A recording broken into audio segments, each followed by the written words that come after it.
আমাদের সীমান্তের ব্যবস্থাটা সম্বন্ধে আমাদের আলোচনা হয়েছে, প্লাস আমাদের এই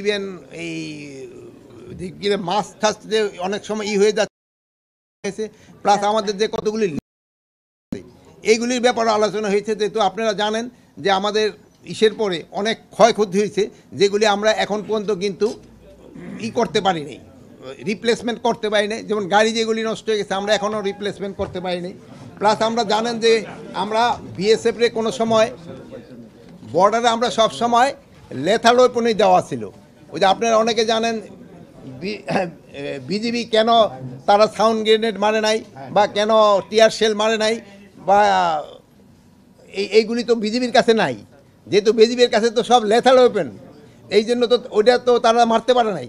এই জন্য আমরা তাদের এখনও পারমিশন দিয়ে দিয়েছি এবং খুব তাড়াতাড়ি এই জিনিসগুলি ক্রয় করা হবে।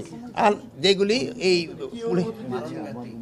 যে মরণঘাতী ওয়েপন তো ওদের কাছে আছে, কিন্তু যেইগুলি নাই, যেমন ধরেন যে টিয়ার গ্যাস নিক্ষেপ করা, যে টিয়ার গ্যাস তো ওদের কাছে নাই।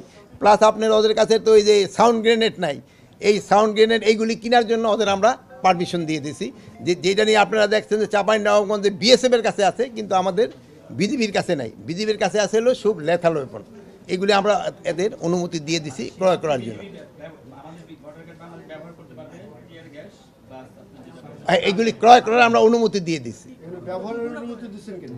আগে তো ক্রয় করার অনুমতি দিছি, ক্রয় করলে কি ব্যবহার করবে না নাকি? যেসব যান ইয়ের জন্য ভাবির জন্য বাজার করে নিয়ে আন, সেসব বলেন নাকি রান্না করার অনুমতি দিছি কিনা? ওটা তো রান্নার অনুমতি লাগবে না। কয়টা এটা পরিমাণ তো আর মানে সব কিছু মানে লেথাল ওয়েপন আগে ছিল, আনলেথাল যেগুলি আছে ওইগুলি।